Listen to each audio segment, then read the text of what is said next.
Greasing your machine daily is an important part of your routine maintenance, as it lubricates the moving joints on your machine. The operation and maintenance manual located in a pouch behind the operator's seat will help you locate those. You can also reference the service chart in the rear door of the machine, as they will also identify the greasing points on the machine. All grease locations are important, and you want to make sure to locate them so you can take care of them as part of your daily routine maintenance. Now, there are a few grease points that I'd like to highlight, as they may not be as obvious. And we'll start with the 259 model that we have here. All compact track loaders, including the 259, have two torsion axles. They help suspend the undercarriage independently from the chassis of the machine and need to be greased. On this particular model, there is a front greasing location, and then there is a rear greasing location that is located behind the sprocket. On other CTL models, the greasing locations vary, so you'll want to locate them using your operation maintenance manual or maybe the decal in the rear door. If you happen to have a vertical lift linkage machine, you'll note that by the black linkage that is here in the rear of the machine. That means you get your maximum reach at your maximum height as well.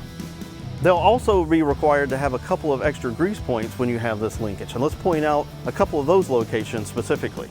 One is here behind the cab between the main frame and the cab, and the other is located on the linkage behind this lift arm. So you'll want to make sure that you locate those and pay attention to those as part of your daily greasing routine.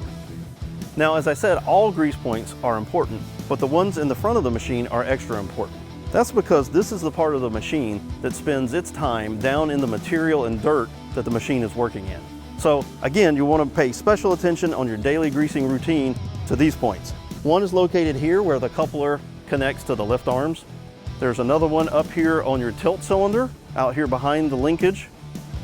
One is down here on the tilt cylinder where it connects to the coupler. And then there are the coupler pins, and these need to move very freely in order to allow the coupler to connect to a work tool attachment. So you'll want to locate the greasing points, which are down low on the bottom, and make sure you address those on a daily basis as well, because again, they're down in the material and the dirt where the machine is working on a daily basis. So, if you have any more questions regarding servicing your Cat skid steer or compact track loader, or if you have questions about the Cat parts and services available to you, please contact your local Cat dealer today.